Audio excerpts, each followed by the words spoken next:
This happened a few years ago. I was 32 and often escaped to the woods for some peace. I thought I knew every inch of that place. I set up my tent by the lake like I always did, ready to unwind. The first night was calming. I made a fire and stared into the flames, feeling relaxed. But then, I saw a shadow move between the trees. I looked closer but didn't see anything. My heart picked up a little. Then, I heard laughter. It echoed through the woods, soft and childlike. It sent chills down my spine. I told myself it was nothing, just my imagination playing tricks. The next day was quiet. I took pictures of the lake, of the trees, trying to capture how beautiful it was. When I got back to my tent, though, I found things scattered around. There was an old compass, rusted and dirty. I also found a child's worn-out shoe. I didn't know what to make of it. Maybe someone camped there before me, but it felt wrong. I shoved them in my pack, hoping to forget. That night, I sat inside my tent. I tried to push aside my worries, but soon, whispers surrounded me. They floated outside, creeping into my ears like a cold wind. I felt icy fingers at my spine. I thought about stepping outside, but my legs felt heavy, like they were stuck in mud. It was as if eyes were watching me from the trees. I swear I heard my name whispering in the night. The soft call felt strange, like it was pulling me into the woods. My heart raced. I should have stayed put, but I couldn't shake the urge to go outside. Was this the laughter from before? My breath hitched as I opened my tent flap. All I saw was darkness. It swallowed everything around me. I stepped out, but it felt like the trees were closing in on me. I called out, "Hello." Nothing but the stillness. I turned back to my tent, terrified of what I might find lurking. When I woke up the next morning, a heaviness settled over me. I packed my gear quickly, feeling the urgent need to leave. I didn't look back. Even after returning home, those moments haunted me like shadows. The shadow in the trees, the compass, the whispers. Were they real? Did they belong to someone who had gotten lost in those woods? I thought nature would be peaceful, but maybe it had secrets. A part of me wants to go back. I can still hear the laughter sometimes, the echoes drifting into my mind. I wonder if those moments are waiting for me, just out of sight. Maybe I'm just fooling myself, but the unknown calls me. Weeks passed after my last camping trip, but the memories didn't fade. That laughter lingered like a ghost in my mind. I tried focusing on my routine, but the woods called to me. The pull grew stronger with each passing day. Eventually, I found myself packing my gear again, convinced I could conquer whatever I had felt before. This time, I brought a friend, Thomas. He was adventurous, always up for a hike or a night under the stars. I thought having him with me would ease my fears. We drove out to the same spot, the familiar route bringing a mix of excitement and dread. When we arrived, it felt different. The air was thicker, buzzing with an energy I couldn't place. The trees towered over us, their branches swaying gently, yet the woods felt more alive than ever. We set up camp as the sun dipped below the horizon, painting the sky orange and purple. I hoped the beauty would ease my tension. That evening, we sat by the fire, laughing and swapping stories. Thomas was animated, telling tales about his wildest adventures. But then, I heard it again, the laughter. It floated through the trees, soft and familiar. My heart dropped. I pretended not to hear it, afraid of what Thomas would think. "Did you hear that?" I finally asked, my voice shaky. "Hear what?" He replied, looking puzzled. I swallowed hard. Maybe I was imagining things after all. I shifted my gaze to the dark woods, focusing on the shadows. The laughter returned, clearer this time. I clenched my fists, trying to appear calm. Thomas continued talking, oblivious. As darkness enveloped us, I decided to take a walk, an escape from the tension mounting in my chest. "I'll be right back," I said, forcing a casual tone. I stepped away from the fire slowly, my breath hitching with every creak of the branches beneath my feet. The moment I entered the woods, the laughter stopped. Silence fell, thick and heavy. I turned to head back, but that's when I saw a flicker of light among the trees. It was faint, like the glow of a lantern. My heart raced again, but curiosity got the better of me. I inched toward the light, hoping to find an explanation. When I reached the clearing, I froze. The light hovered just above the ground, illuminating an old, rusted wheelbarrow. It seemed out of place, as if it had been left there for ages. But something caught my eye. Tied to the handlebars was a rope with frayed ends, like something had been dragged out of it. My instincts screamed at me to leave. I backed away, my heart pounding. I turned quickly to return to camp, but as I stepped, I slipped on fallen leaves. When I looked back at the clearing, the light vanished. Just gone, like it had never been there. I rushed back to the fire, where Thomas still sat, oblivious to my growing fear. I needed to tell him, but the words felt trapped in my throat. As I began to explain what I had seen, the laughter returned, but this time it was closer, like a whisper brushing against my ear. It sent a chill down my spine. I glanced at Thomas, but he seemed unfazed, still staring into the flames. That night, sleep eluded me. I lay in my tent, replaying what had happened. I could feel the eyes on me again, lurking in the shadows. Then, just before dawn, the whispers returned, calling my name. I knew I had to find out what was happening, but deep down, I was terrified of what I might discover. I woke with a start, the whispers still echoing in my mind. The first light of dawn struggled to penetrate the canvas of my tent, casting strange shadows that danced along the walls. I could hear the woods coming alive, birds chirping, leaves rustling, but that sense of dread hung over me like a heavy fog. I unzipped the tent slowly, peeking out. The campsite was quiet. Thomas was still sleeping by the fire, a light blanket draped over him. I took a deep breath, trying to steady the racing of my heart.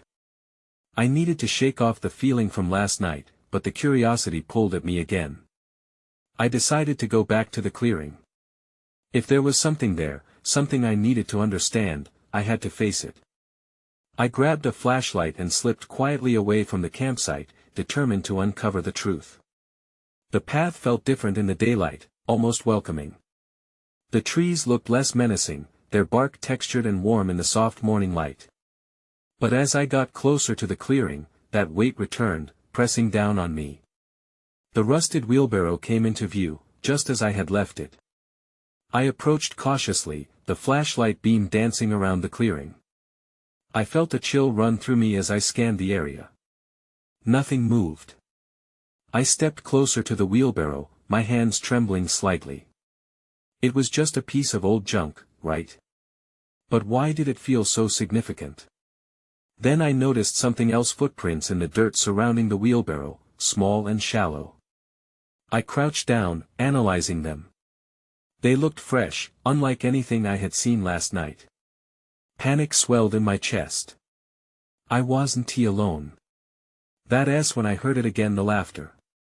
It rang out, bright and clear, swirling through the trees like a melody. This time, it wasn't just a sound, it felt like a presence, beckoning me closer.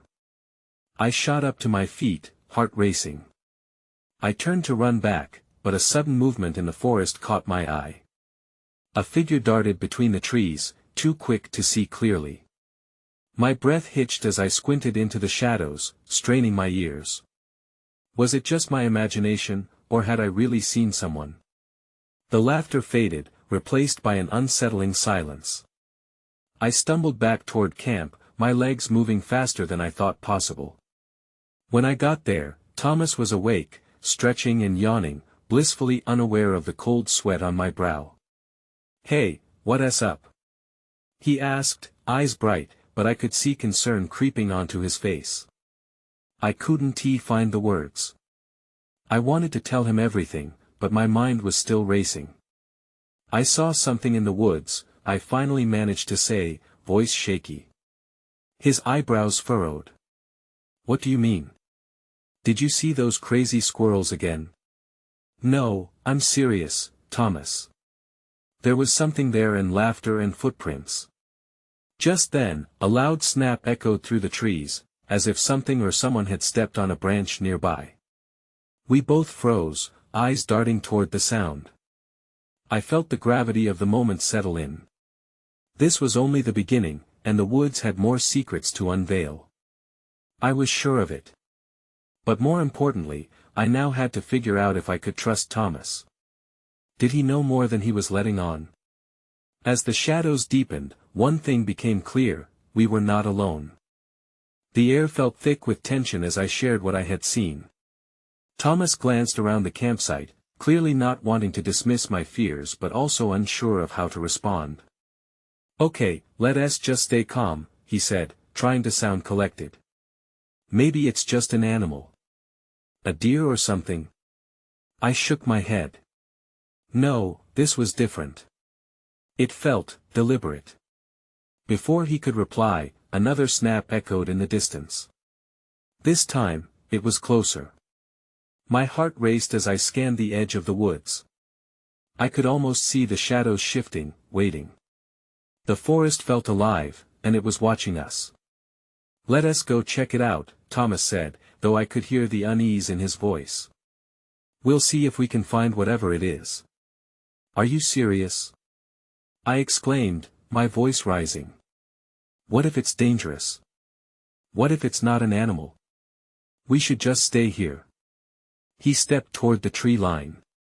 What's worse, staying here and wondering or actually knowing? I hesitated, torn between fear and the insane urge to confront whatever was out there.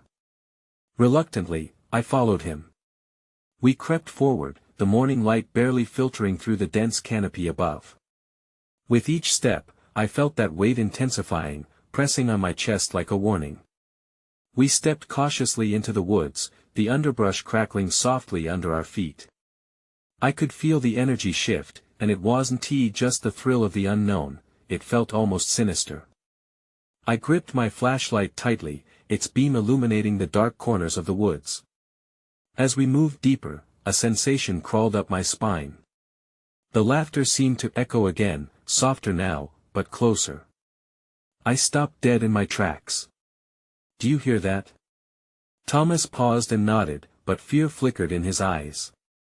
Yeah, let us. Before he could finish, something brushed my leg, a fleeting caress that sent ice coursing through my veins. I spun around, but there was nothing there. Just shadows dancing in the breeze. My breathing quickened. Let us go back, I said, urgency cracking my voice. Please. Wait, Thomas whispered, looking intently toward a thicket. Look. In the darkness, something glinted. My heart raced as I squinted, trying to make sense of it. It was a small object, half buried in the dirt. I slowly approached, my flashlight revealing the shape of a silver locket, small and ornate, lying just inches from where I stood. What is this? I asked, picking it up. The metal felt cool against my fingers. I opened it, and my breath caught. Inside was a faded photograph of a little girl with wide, innocent eyes. I felt Thomas close behind me. Wow, that's weird. Why would this be here? There is something off about this place, I replied, the locket feeling heavier in my hand. We need to leave, now. But as I turned to lead us back, the laughter erupted again, louder and more vibrant this time. It echoed all around us, not just filling the air but wrapping around me. Panic surged within. I held the locket tightly, convinced it was a clue to whatever darkness lingered here. Thomas's eyes widened as he heard it too. We need to go. Now. Just then, a shadow shifted behind the trees, unmistakably human, watching us. Everything went cold. I felt trapped, as if the forest itself had decided we wouldn't leave. I tightened my grip on the locket, aware that I had awoken something deep in the woods. As I turned to run, a thought struck me harder than fear itself: what if this was only the beginning? The urge to run surged through me, but fear held my feet in place. I could feel Thomas's presence behind me, but the energy of the woods was unlike anything I had ever felt. 1,000 thoughts clashed in my mind. What was that shadow? Who or what was watching us? Let us go. I finally yelled, breaking the spell of silence that felt like a heavy fog. I turned, my feet moving before my mind could catch up. I pushed through branches and underbrush, my flashlight flickering as I moved deeper into the woods until I heard Thomas scramble to follow. "Wait up!" he called, panic threading through his voice. Every snap of a twig behind us felt like a chase. I didn't dare look back. I focused on finding a way out, the locket clutched tightly in my hand. The laughter echoed again, now warped and distorted, as if the forest itself was mocking our fear. "What is happening?" Thomas shouted, breathless. "What was that back there?" "I don't know." I shouted back, pushing branches out of my way. "We shouldn't be here." Suddenly, the flashlight beam caught something ahead, a clearing. We dashed toward it, but I noticed something sharp in my peripheral vision, a figure darting between the trees. My heart dropped. "Thomas, did you see that?" "See what?" he replied, confusion mixing with fear. Before I could answer, a high-pitched scream pierced the air, echoing from the direction we had come. It was unnatural, not something a human should be capable of. The sound clawed at my chest, urging me to flee even faster. We burst into the clearing. The sunlight poured down as if trying to wash away the darkness surrounding us, but the sense of dread still loomed. I wheeled around, finally facing Thomas, whose eyes were wide with confusion and fear. "We need to call for help," I suggested, panting. "Get out of these woods. Let us go back to the campsite." But Thomas's face paled as he pointed behind me. "What is that?" I spun around, flashlight raised high. In front of us stood an old wooden structure, dilapidated and half buried beneath ivy. It was a shack, and my gut twisted at the sight. It looked abandoned, but the door hung ajar, as if someone or something was inviting us in. "I don't know if we should go near it," I whispered, a knot tightening in my stomach. But the urge to explore tugged at me, stronger than the fear. I took a step closer, compelled by a force I couldn't understand, the locket feeling cold against my chest. Thomas hesitated, glancing over his shoulder as if worried we weren't alone anymore. Suddenly, something shifted inside the shack, a shadow. The door creaked as though something was pushing against it. My heart raced with a mix of curiosity and dread. "Let us just keep moving," Thomas urged, voice trembling. As I turned to argue, I spotted something at the entrance of the shack, a light flickering, like a candle. Then I saw the reflection of wide, innocent eyes staring out at us from the dark. I froze, my breath catching in my throat. "That's impossible," I breathed, a chill running through me. "Who is there?" Thomas called, his voice shaking. And then, just like that, the light went out, plunging the clearing into darkness. "Run!" I screamed, and we sprinted away, the laughter echoing behind us, relentless and chilling. I couldn't shake the feeling that we had just scratched the surface of whatever haunted these woods. As we fled, I knew one thing for sure: we had to find a way out, before it found us. The branches whipped against my arms as we ran, the echo of our footsteps mingling with the fading laughter behind us. Whatever had been watching us in the woods, it was drawing closer. I couldn't let fear paralyze me again. "We need a plan," I gasped, trying to catch my breath. Thomas nodded, still glancing over his shoulder. "How far do you think we are from the campsite?" "I don't know," I admitted, my heart pounding. "We should retrace our steps." We turned a corner, hoping to find a familiar trail. My flashlight flickered, and I fought to keep it steady. Every shadow felt alive, shifting and warping as if the woods were trying to swallow us whole. "It has to be around here somewhere." Just then, I heard something a rustling in the underbrush. My blood turned to ice. Did you hear that? Thomas nodded, eyes wide. We need to move. Before we could take another step, a figure dashed through the trees, close enough that I could make out a pale face and dark, empty eyes. What was that? I stammered. Thomas's response was cut short by another blood-curdling scream that echoed like a siren. It sent us both into flight again, sprinting deeper into the woods as shadows twisted around us. The trees felt alive, bending and creaking as if they were trying to touch us, to keep us from escaping. We can't keep running blindly. Thomas shouted, struggling to keep pace. We need to find shelter. I didn't care about shelter, I just wanted to be out of this cursed place. But my instincts kicked in. Alright, there has to be a rock formation or something we can hide behind. This way. I veered toward a ridge I remembered from our hike earlier.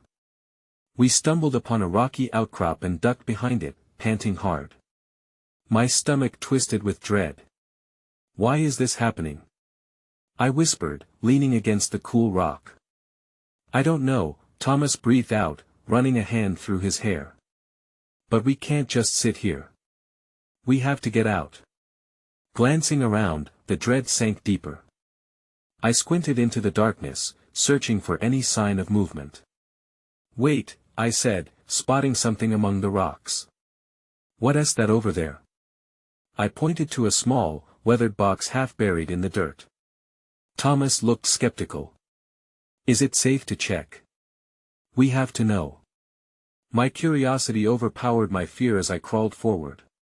The closer I got, the more apprehensive I felt. The hairs on my neck stood up as if 1,000 eyes were watching. Be careful. Thomas urged, his voice a low whisper. I placed my hand on the box's surface, and a rush of cold energy surged through me. I hesitated, but I couldn't turn back now. I popped the latch open, and the lid creaked as I opened it slowly. Inside lay a collection of old photographs, their edges yellowed and curled pictures of people camping in these very woods years ago. They were smiling, but something felt off. The background, though familiar with its towering trees, had an unnatural quality. But it wasn't what I saw in the pictures that made my stomach drop. As I sifted through the images, one caught my eye. It was a picture of a group of friends. In the background, half hidden behind a tree, stood a figure that made my breath hitch. Its presence jolted through me like ice water. That's when I saw it, I murmured, pointing at the picture. Who is that? It was the same shadow I'd seen earlier, and the realization hit me like a punch. There was more to this place than we understood, and the mystery was reaching out to us, hungry for answers.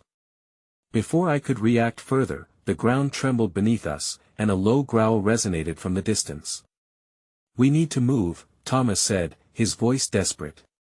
But as we turned to flee, the shadows swirled around us, and I realized something horrifying. Whatever had haunted these woods was aware of us now, and it was drawing closer.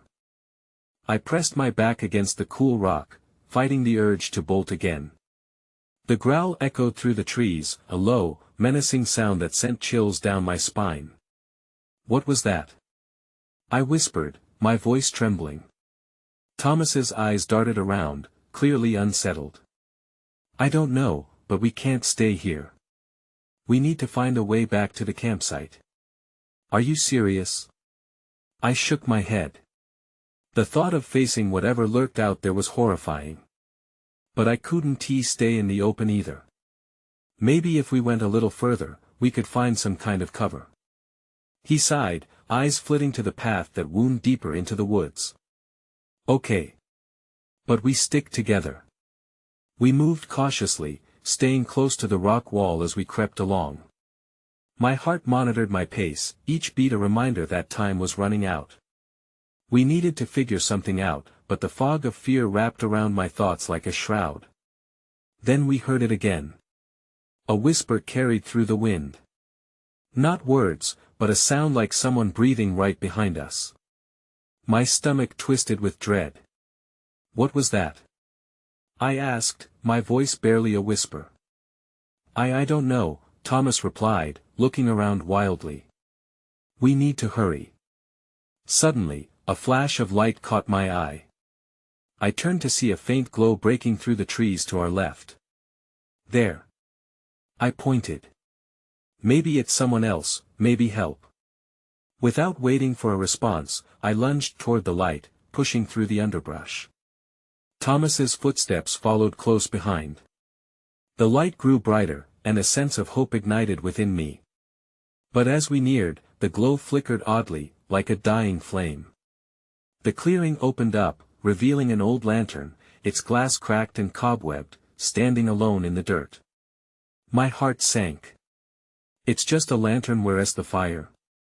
Thomas examined the ground around it. This doesn't make any sense. It looks like it's been here for years. A chill swept through the air, and I shivered. We need to go back, Thomas. The weight of dread pressed down again, heavier than before. Wait, he said, bending closer to the lantern. Look at this. He pointed at something etched into the base. I squatted down and squinted. A name? It was carved messily into the wood, Liam. Suddenly, the growl sounded again, and it was closer, more insistent. My breath caught in my throat, a cold wave of panic flooded through me. We need to go now. We turned to flee, and that's when I saw it, a shadow slipping through the trees, too fast, too fluid. Panic surged. It wasn't just a whisper anymore, it was a chorus of voices, rising in a cacophony of urgency, like a warning. We need to run. Thomas yelled, but I was frozen. The shadow darted closer, revealing a grotesque form half hidden by the light of the lantern. Its eyes glowed like two coals in a dark fire. In that moment, all thought fled my mind. I turned, and we sprinted back the way we came, dodging branches and roots, the growl now morphing into a roar that reverberated through the trees. Fear gripped me with icy fingers as we frantically searched for any safe place, anything that could protect us from the creeping terror. As we ran, the memories of the photographs swirled in my mind, those smiling faces, blissfully unaware of the darkness hiding in the shadows. In that realization, one thought emerged through the panic: something wanted us here. The forest tightened around us, and the roar followed close behind. I had to find a way to break free, I had to escape the night before it consumed us completely. We stumbled through the darkness, branches snagging at our clothes as if the forest itself was trying to hold us back. Thomas and I ran side by side, panting heavily, the sound of our footsteps echoing like thunder against the growls that chased us. Keep going. Don't look back.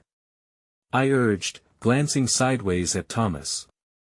His face was pale, illuminated by fleeting patches of moonlight filtering through the canopy. I felt his fear merge with mine, an electric current pulling us deeper into panic.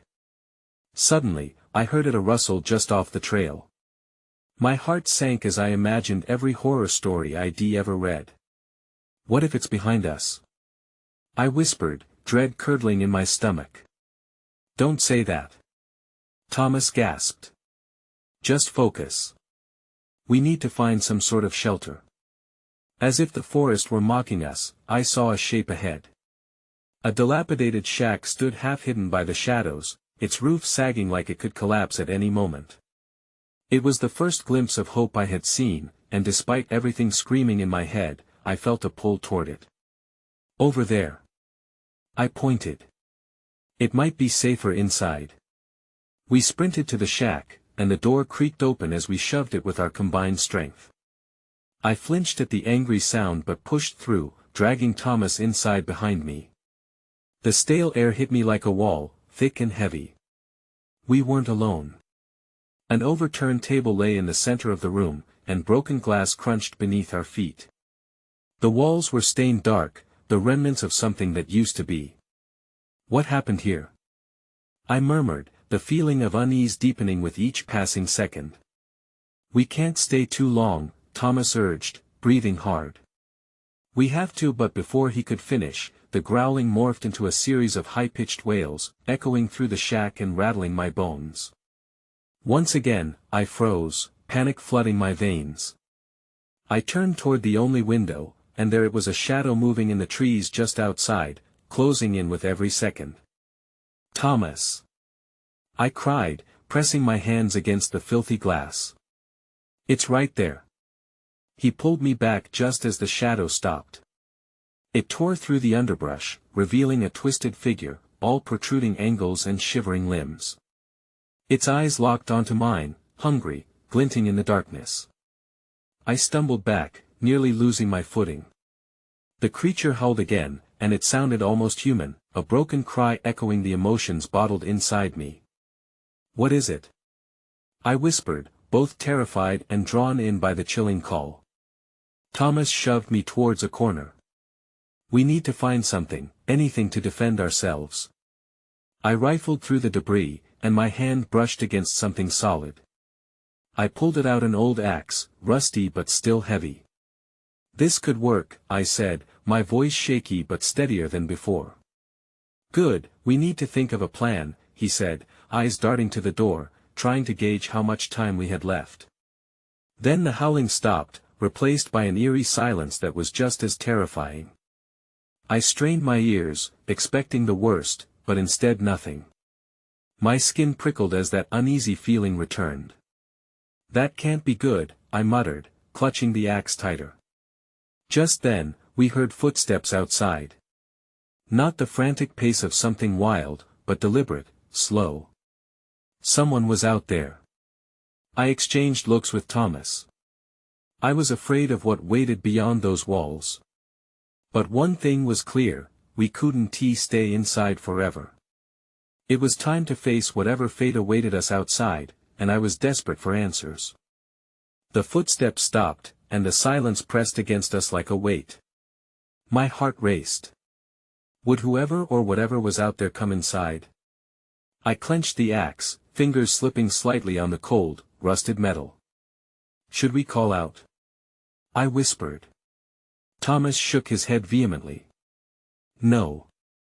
We don't know who or what it is." His voice trembled just enough for me to notice. Then I heard it again, the deliberate crunch of leaves. I peeked through a crack in the wooden wall. My breath caught in my throat. A figure stood in the moonlight, face obscured, but it seemed to be scanning the area.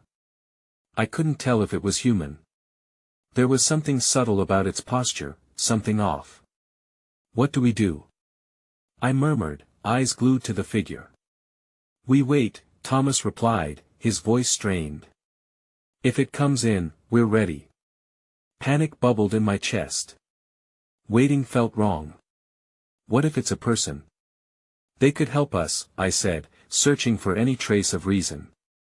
"Or they could be one of those things," he shot back, his own fear creeping into his tone. "Look, we need to be smart about this."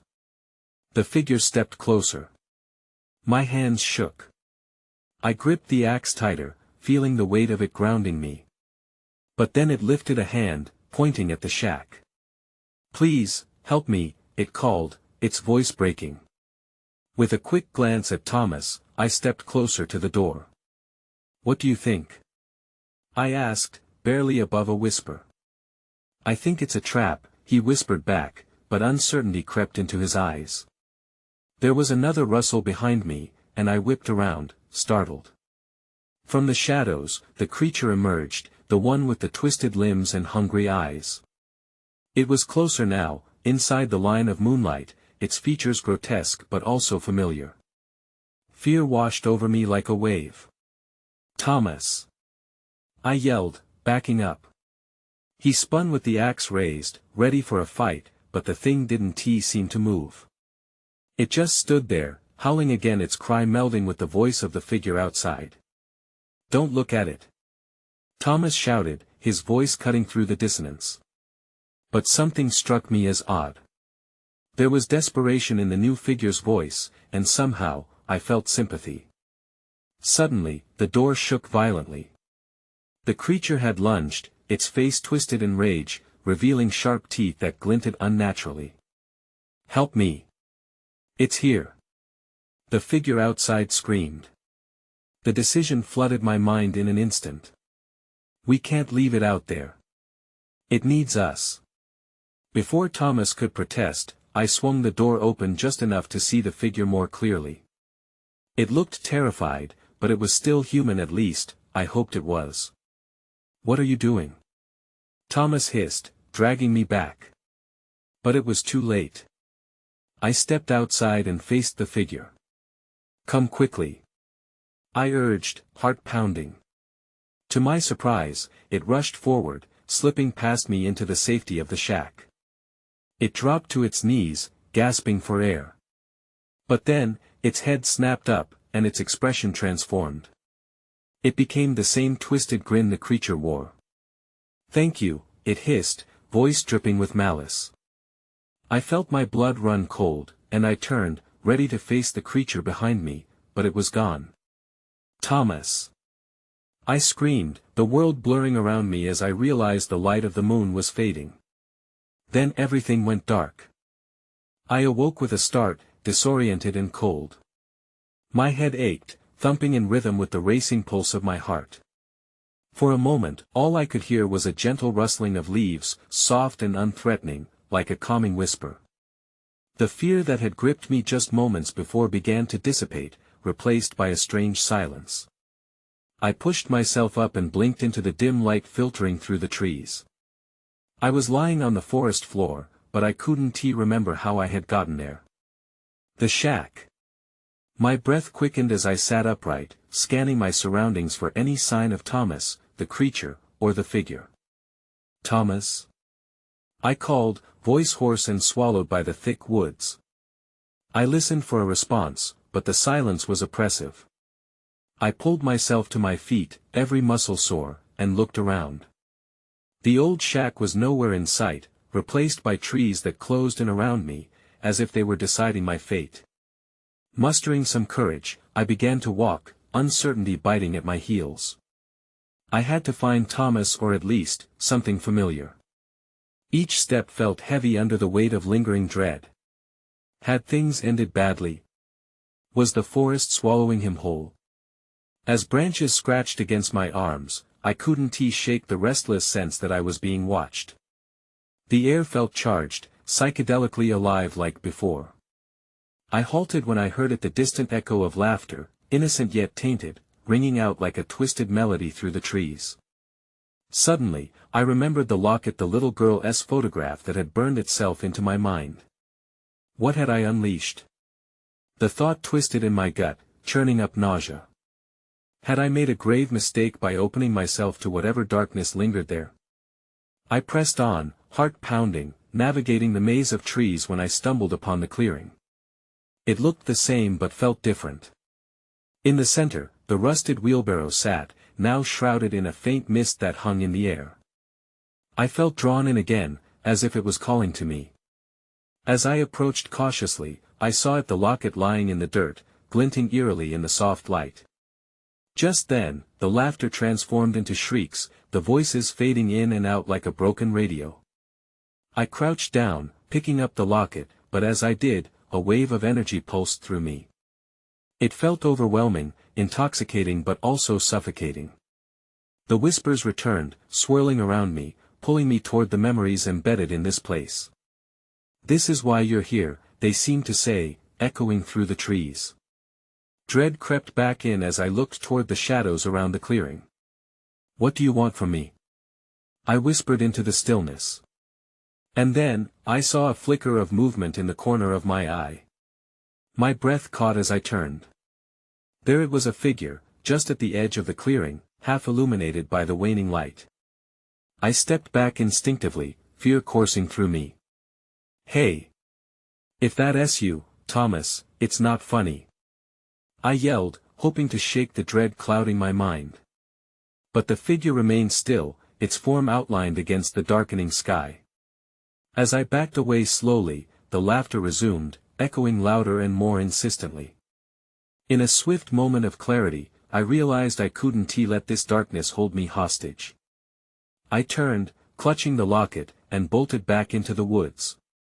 But it was different this time. I moved through the trees as if guided, the laughter dancing behind me until it faded into the tranquility of nature. I could still hear whispers, though fainter now, some part of me acknowledging what had happened without fully understanding it. Finally, I emerged onto a familiar path, and just ahead, I spotted Thomas. He stood there, alight with a mix of concern and relief, his expression transforming into one of disbelief as he saw me.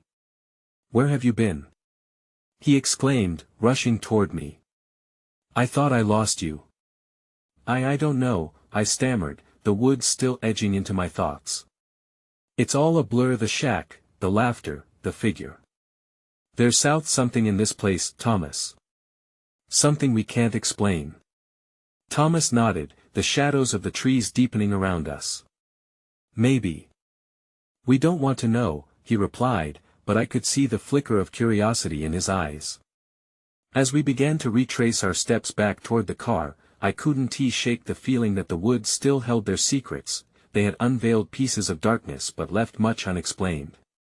I glanced back one last time before we left the trees behind, feeling that otherworldly presence lingering. The laughter carried through the branches like a haunting reminder, and I knew that despite our escape, the woods were a part of me now. Even in the safety of the road ahead, I could still hear the echoes. What had we awakened? The questions would linger, the mysteries unresolved, the woods ever watchful.